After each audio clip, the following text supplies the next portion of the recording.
ओम नमः चंडिकाय। षष्ठम अध्याय। ऋषि बोले। देवी का यह कथन सुनकर क्रोधयुक्त दूत ने दैत्यराज शुम्भ के पास जाकर संपूर्ण कथा विस्तार पूर्वक सुना दी। तब दूत से सब बातों को सुनकर असुरराज ने क्रोधित होकर असुर सेनापति धूम्रलोचन से कहा, धूम्रलोचन, तुम शीघ्र ही सेना सहित वहां जाओ और उस दुष्टा का केस पकड़कर घसीटते हुए बलपूर्वक यहाँ ले आओ। यदि उसकी रक्षा करने कोई देवता, यक्ष या गंधर्व आवे तो उसे अवश्य मार डालना।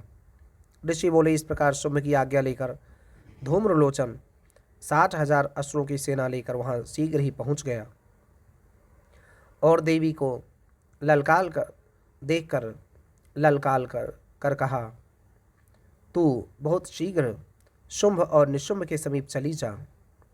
यदि तू प्रसन्नतापूर्वक नहीं चलेगी तो मैं तेरे केस पकड़कर तुझे घसीटता हुआ ले जाऊंगा। देवी ने कहा, दैत्येश्वर ने तुझ बलशाली को भेजा है। यदि तू मुझे बलपूर्वक ले जाएगा तो मैं उस समय तेरा क्या कर सकती हूँ। ऋषि ने कहा। देवी के ऐसा कहते ही धूम्रलोचन देवी के आगे दौड़ा तो उसी समय अंबिका ने हुंकार से उस असुर को भस्म कर दिया। तदनंतर असुर सेना अत्यंत क्रोधित हो देवी की तरफ बढ़ी। तब देवी ने बड़े तीखे बाण, शक्ति और फरसों की वर्षा करने लगी। इतने में ही देवी का वाहन सिंह अपने गर्दन के बाल हिलाता हुआ क्रोध से भयंकर गर्जना करते हुए असुर सेना पर झपटा। उसने कितनों को पंजों से, कितनों को मुख से तथा होंठ या दाढ़ से घायल करके मार दिया। उसने अपने नखों से कितने ही असुरों को पीठ फाड़ दिए और पंजों की मार से कितने ही असुरों के शरीर से धड़ अलग कर दिए। कितने असुरों की भुजाओं और सिरों को काट डाला और अपने गर्दन के बालों को हिलाता हुआ कुछ दैत्यों के उदर को फाड़कर रक्त पान करने लगा। उस महाबली सिंह ने क्षण मात्र में असुरों की संपूर्ण सेना को धराशायी कर दिया। शुंभ ने जब यह सुना कि देवी ने धूम्रलोचन को मार दिया है और उसके सिंह ने संपूर्ण सेना को नष्ट कर दिया है तो उसके होंठ क्रोध से फड़कने लगे और उसने चंड मुंज नामक महासुरों को आज्ञा दी, हे चंड, हे मुंज, तुम बहुत शक्तिशाली सेना लेकर जाओ और वहां से उस स्त्री के केस पकड़कर ले आओ। यदि वह ना आवे और तुम्हें किसी प्रकार का संदेह हो तो उससे अपनी सेना सहित युद्ध करके उसकी हत्या कर देना और उस दुष्टा और उसके सिंह को मर जाने पर भी बांध कर शीघ्र ही मेरे पास ले आना। ओम नमः शंडिकाय। इति श्री मार्कंडेय पुराण के देवी महात्म्य धूम्रलोचन वध नामक छठा अध्याय समाप्त। ओम नमः चंडिकाय। ओम नमः चंडिकाय। सातवां अध्याय।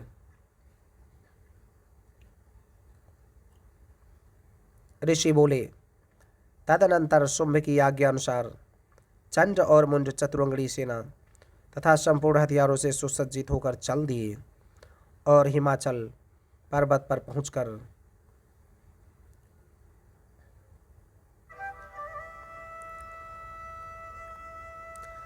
उन्होंने सिंह पर स्थित देवी को मंद मंद मुस्कुराते हुए देखा। तब वह असुर धनुष और तलवार लेकर देवी की तरफ उसे पकड़ने को बढ़े। तब उन शत्रुओं को इस प्रकार देख अंबिका ने क्रोध किया तो भगवती का मुंह श्याम रंग का हो गया। उनकी टेढ़ी भवें और माथे की सिकुड़न से तत्क्षण ही उनमें से तलवार और पास लिए चीते के चर्म की साड़ी और नरमुंडों की माला पहनी हुई, विचित्र खड़ग धारण किए हुए, भयानक सूखा शरीर, हड्डियों का ढांचा, वह अति लंबे शरीर वाली जीभ को मुख से बाहर लपलपाते हुए, भयंकर लाल लाल आंखें जो भीतर को घुसी हुई थी, ऐसी भयंकर विकराल मुखी काली प्रकट हुई। उनके भयंकर शब्द से सभी दिशाएं गूंज उठी। वह देवी असुरों की सेना पर टूट पड़ी और असुरों का भक्षण करने लगी। पार्श्व रक्षक अंकुशधारी महावत योद्धा और घंटा सहित हाथियों के हाथ से पकड़कर मुंह में डाल लेती थी। इस प्रकार घोड़े, रथ और युद्ध करने वाले सारथी समेत योद्धाओं को पकड़ कर मुंह में डालकर दांतों से चबा रही थी। किसी के केशों को पकड़कर, किसी को गर्दन से दबाकर, किसी को पांवों से कुचलकर, किसी को छाती से धक्का देकर मार दिया था। उन दैत्यों के द्वारा फेंके गए अस्त्र और महाअस्त्रों को अपने मुख से पकड़कर दांतों से चबाकर चूर्ण कर डालती थी। इस प्रकार दुष्टात्मा बड़े शरीर वाले असुरों की समस्त सेना में कितनों को तलवार से, कितनों का खटवांग से मारा और कुछ दैत्यों को दांतों के अग्रभाग से मार डाला। देवी के द्वारा क्षण मात्र में ही आसुरी सेना का विनाश होते हुए देख चंड उस अति भयंकर नेत्र वाली काली के सम्मुख बड़ी शीघ्रता से आया और उसने महाभयंकर बाणों की वर्षा करके तथा मुंड ने हजारों चक्र फेंक कर भयंकर नेत्र वाली काली देवी को ढक दिया। काली देवी के मुख में प्रवेश करते हुए चक्र इस प्रकार सुशोभित हो रहे थे मानो बादलों में सूर्य के बहुतेरे मंडल प्रवेश कर रहे हों। तदनंतर अत्यधिक क्रोधपूर्ण हो भयंकर गर्जना करते हुए काली देवी ने एक अट्टहास किया। उस समय मुख में दांतों की प्रभा से अति उज्ज्वल दिखाई पड़ती थी। फिर देवी उठकर हंस शब्द का उच्चारण करती हुई तलवार लेकर महादैत्य चंड के पीछे दौड़ी और उसका केस पकड़कर खड़क से सिर काट दिया। चंड को मारा देख मुंड भी देवी की तरफ दौड़ा तो क्रोधित तो देवी ने उसे भी तलवार से मारकर धरती पर डाल दिया। चंड और मुंड को मारा हुआ देख शेष बची हुई सेना वहां से भाग निकली। तत्पश्चात चंड और मुंड के सिर को लेकर काली देवी चंडिका देवी के समीप गई और विकट अट्टहास करके बोली, महापशु, चंड और मुंज को संग्राम में मैंने मार दिया। अब आप इस युद्ध यज्ञ में शुंभ और निशुंभ को मारना। ऋषि बोले। चंड और मुंज दोनों के सिरों को लाते हुए देख काली देवी से कल्याणकारिणी देवी मधुर शब्दों में बोली, हे देवी, तुम चंड और मुंज को दोनों महासुरों को मारकर मेरे समीप ले आई हो। इस कारण आप इस संसार में चामुंडा देवी के नाम से विख्यात हो जाओगी। ओम जगत माताई नमः, ओम महालक्ष्मी नमः, ओम महासरस्वती नमः। इति श्री मार्कंडेय पुराण के देवी महात्म्य में चंड मुंड वध नामक 7वां अध्याय समाप्त। ओम नमः चंडिकाय। ओम नमः चंडिकाय। 8वां अध्याय। ओम महालक्ष्मी नमः, ओम महासरस्वती नमः, ओम महाकालिकाय नमः।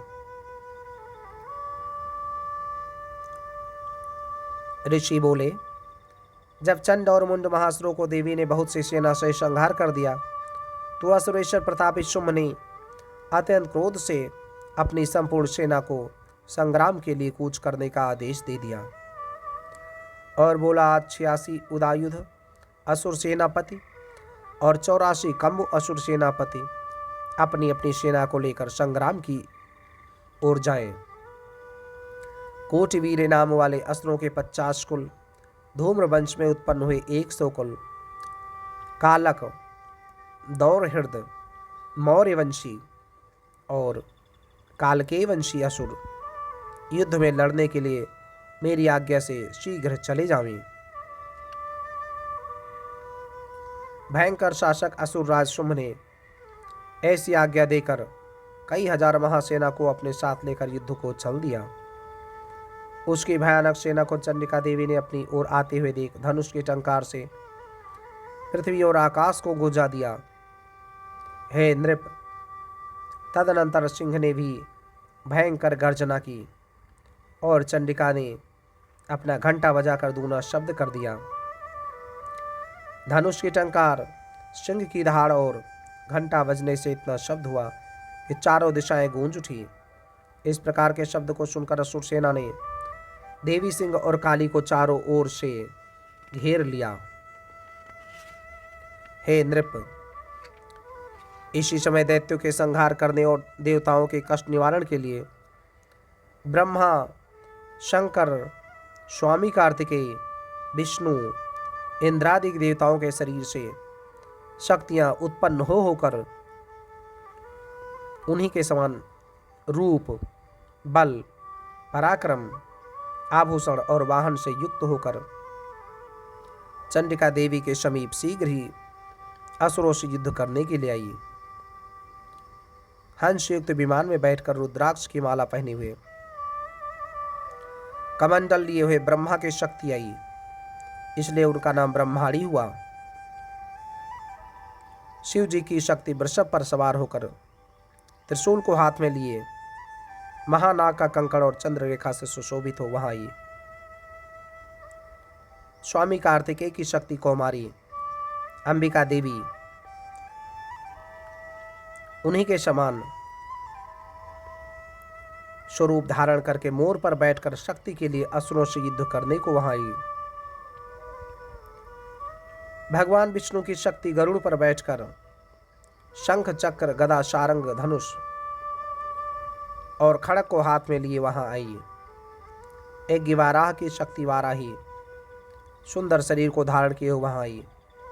नरसिंह भगवान की शक्ति नारसिंही शक्ति उनके समान शरीर धारण किए वहां आई, जिनके गर्दन के केश हिलने से आकाश में संपूर्ण तारागण हिलने लगते थे। वज्र को लिए सहस्त्र नेत्र वाली इंद्र की ऐन्द्रिय शक्ति ऐरावत हाथी पर सवार होकर युद्ध में आई। फिर देव शक्तियों से चंडिका देवी से महादेव जी ने कहा, मेरी प्रसन्नता के लिए तुम इन असुरों का विनाश करो।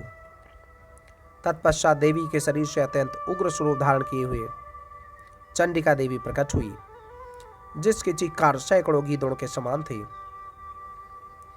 उस अपराजिता देवी ने धूम्र वर्ण जटा वाले शंकर जी से कहा, हे भगवान, आप मेरे दूत बनकर अत्यंत गर्वीले शुंभ और निशुंभ तथा अन्य असुर जो युद्ध करने के लिए वहां उपस्थित हैं, उनसे जाकर कहना कि हे असुरों, यदि तुम जीवित रहना चाहते हो तो पाताल लोक में चले जाओ। त्रैलोक का राज्य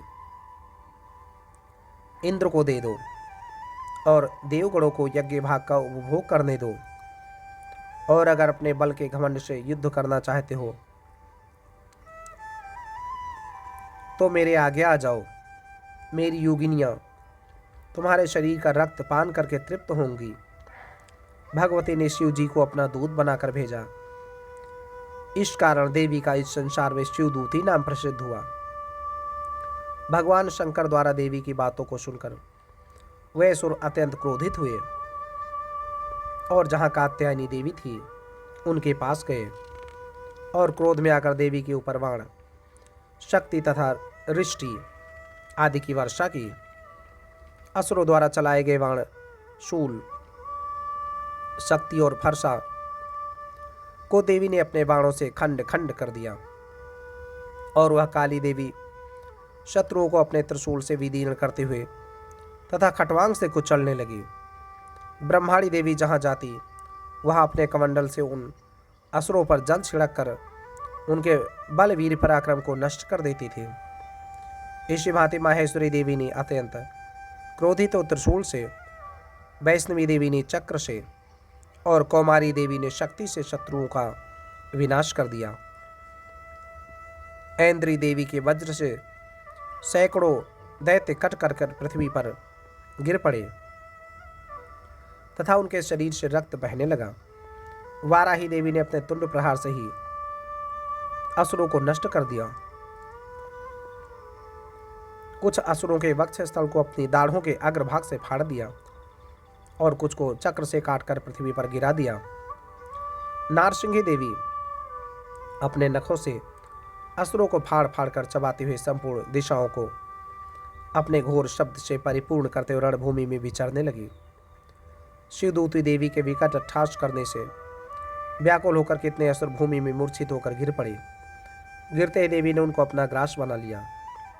इस प्रकार मात्र गणों के क्रोध से महाअसुरों का विनाश होते हुए देख असुरों की सेना रणभूमि से भागने लगी और उनको इस प्रकार भागते हुए देख रक्त बीज नामक महासुर क्रोधयुक्त होकर युद्ध स्थल में लड़ने के लिए आया।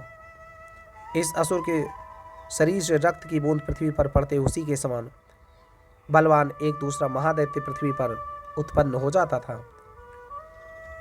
रक्त बीज हाथ में गदा लेकर ऐन्द्री देवी से लड़ने लगा। तब देवी ने वज्र से उस पर प्रहार किया। तदनंतर वज्र प्रहार के लगते ही शरीर से बहुत सा रक्त गिरा और उससे उतनी जितनी रक्त की बूंदें पृथ्वी पर गिरी उतनी ही संख्या में उसी के समान स्वरूप और पराक्रम वाले वीर असुर उत्पन्न हो गए। वहां संपूर्ण दैत्य तीक्ष्ण शस्त्रों की वर्षा कर मात्र गणों के साथ घोर युद्ध करने लगे। फिर देवी ने वज्र प्रहार से उसका सिर काट दिया और उससे जो रक्त बहा उससे हजारों रक्त बीज दैत्य उत्पन्न हो गए। तब वैष्णवी देवी ने चक्र मारा और ऐन्द्र ने गदा मारी। वैष्णवी के चक्र से कटने पर उसके शरीर से जो रक्त बिंदु गिरे उससे हजारों असुर उत्पन्न हो गए, जिनसे संपूर्ण विश्व व्याप्त हो गया। कौमारी ने शक्ति से, वाराही ने खड़ग से और माहेश्वरी ने त्रिशूल से उसको मारा। उस महासुर रक्त बीज ने क्रोध युक्त होकर समस्त मात्र शक्तियों पर गदा से पृथक पृथक प्रहार किया। तब शक्ति और त्रिशूल आदि के प्रहार से उसके शरीर से जो रक्त की धारा पृथ्वी पर गिरी उससे सैकड़ों असुर उत्पन्न हुए। इस प्रकार उस असुर के रुधिर से उत्पन्न हुए असुरों से संपूर्ण विश्व व्याप्त हो गया। तो देवताओं को भय हुआ। देवताओं को दुखी देख चंडिका काली से बोली, हे चामुंडे, तुम अपना मुंह बड़ा करो और मेरे शस्त्र के प्रहार से मारे गए असुरों के शरीर से गिरे हुए रक्त से उत्पन्न महासुरों को आप भक्षण करो। इस प्रकार युद्ध में रक्त से उत्पन्न महासुरों का भक्षण करती हुई भ्रमण करोगी तो उस असुर का संपूर्ण रक्त नष्ट हो जाएगा और इस प्रकार आप उन असुरों का भक्षण कर लोगी तो अन्य नए असुर उत्पन्न नहीं हो सकेंगे। इस तरह काली देवी को समझाकर देवी ने रक्त बीज पर त्रिशूल से प्रहार किया और तत्काल रक्त बीज के रक्त को काली ने अपने मुख से पी लिया। उस समय चंडिका पर रक्त बीज ने गदा से प्रहार किया, परंतु देवी के ऊपर गदा के मारने से कुछ भी असर नहीं हुआ और उस घायल असुर के शरीर से रक्त गिरने लगा। उस रक्त को चामुंडा ने पीना प्रारंभ कर दिया और उनके मुख में असुर उत्पन्न होने लगे। उन असुरों को चामुंडा खा जाती और रक्त पी जाती थी। तब देवी ने शूल, वज्र, वाण, तलवार, रिष्टि आदि के प्रहार से रक्त बीज को मार डाला। हे इंद्र, इस प्रकार शस्त्रों के प्रहार से घायल और रक्त रहित होकर रक्त बीज पृथ्वी पर गिर पड़ा। हे राजन, उस रक्त बीज के पृथ्वी पर गिरते देवता अत्यंत प्रसन्न हुए और मात्र शक्तियां उन महासुरों का रक्त पी पी कर मदोन्मथ हो नृत्य करने लगी। ओम महालक्ष्मी नमः, ओम महासरस्वती नमः, ओम महाकालिकाय नमः। इति श्री मार्कंडेय पुराण देवी के देवी महात्म्य रक्त बीज वध नामक 8वां अध्याय समाप्त। ओम महालक्ष्मी नमः, ओम महासरस्वती नमः, ओम महाकाली